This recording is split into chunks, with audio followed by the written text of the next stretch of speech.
Hey guys, Mike here, and in this clip I'm going to tell you about 20 or so different things that you might not know about the Galaxy S4. Let's have a look, and don't forget to hit that thumbs up button if you enjoy this video. Alright, for starters, out of the box, the Galaxy S4 comes with all sorts of sounds activated, and the one you're getting each time you're hitting the screen and performing an action is extremely annoying. Here's how you can remove it. Next, this is how you can easily mute an incoming call. There are two ways to do that. Cover the phone with your entire hand or flip the phone upside down. But first, you'll have to make sure these two options are ticked in the settings.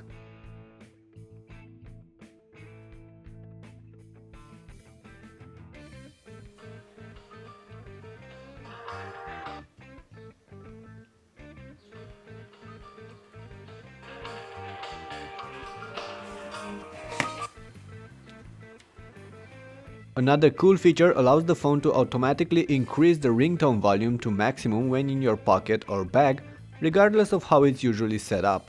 For that you need to go to Settings, Call Settings, and make sure that Increase Volume in Pocket is ticked.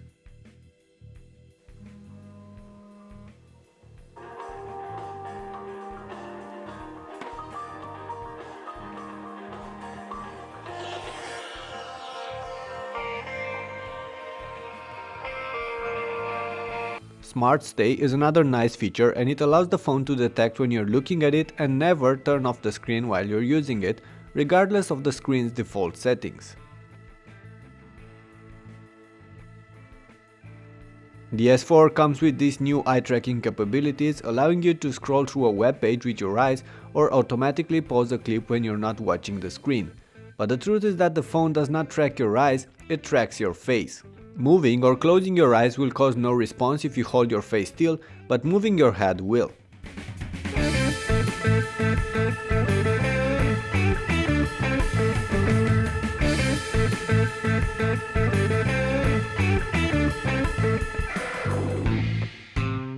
Multi-window is a cool feature on the S4, and it allows you to run two apps at the same time in a split-screen environment. It only works with a limited selection of apps, but now you can finally listen to music playing from YouTube while browsing on an Android device, and to be frank, I've been waiting for that for so long. Use most of the time. It's a 13 megapixel camera with an f2.2 lens plus 1080p video, of course.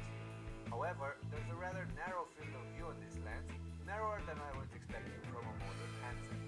Anyway, the pics and clips coming out of Unlike other AMOLED screens, the one bundled on the Galaxy S4 comes with an RGB mode that should display colors in a more natural, less saturated way.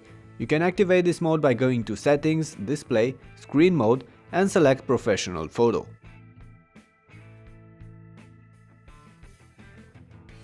Like most other smartphones, the SGS4 comes with auto brightness that automatically adjusts the screen's brightness based on surrounding conditions.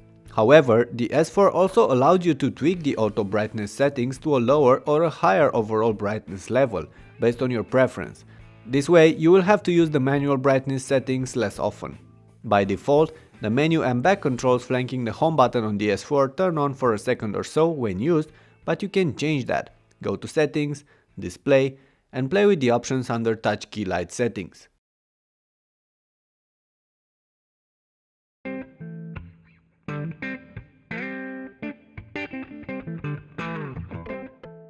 Also, out of the box, you might notice a small delay between the time you're pressing the home button and the time the phone reacts. You can get rid of this lag by deactivating its S-Voice launch function. Open S-Voice, tap the menu button, hit Settings, and deselect it from here. The phone will get noticeably faster after that.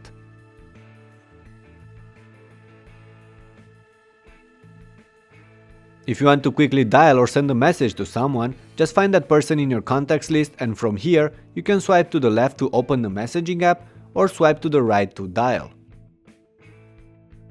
The keyboard on the S4 might not look different than the one on the S3, but it is powered by SwiftKey, which means that you now get suggestions while using the continuous input mode, plus the phone learns and adapts to your typing habits while you're using it.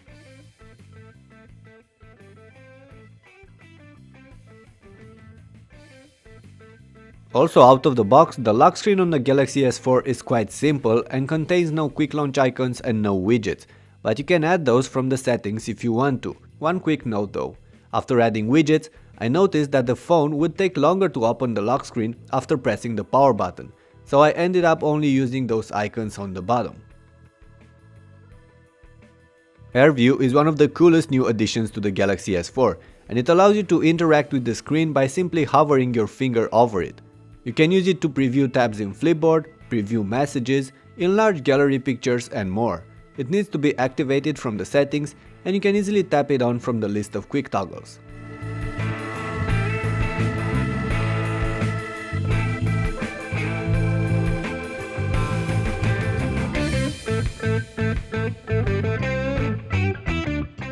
With the phone flat on your desk, you can easily peek at the latest notifications and some extra info, like the date, hour and the track playing, just by covering the screen with your hand without pressing any buttons.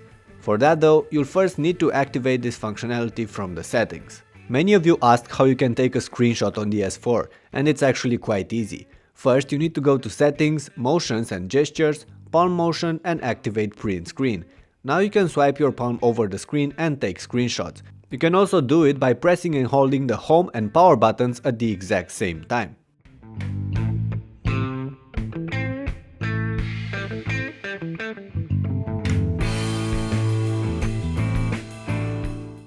If you want to turn off the camera's shutter sound, there's a simple but rather stupid mode of doing that.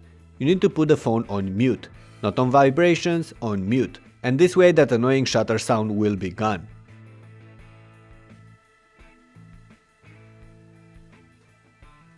The S4 tends to take rather shaky pictures in dim light, and getting the focus right is a complete pain. But I did find a solution for that. I use the drama mode and take a quick burst of pictures and then pick the good one from those. It's not an ideal approach, but it tends to work for me. Alright, that's about it for now. Thanks for watching, and I do hope you enjoyed this video. Leave a thumbs up if you did and subscribe to my channel for more. I have many other clips about the S4 there, so you might want to check them out. Also, if you do know some other cool tips and tricks for the S4, feel free to tell us about them in the comment section below. I'll see you later.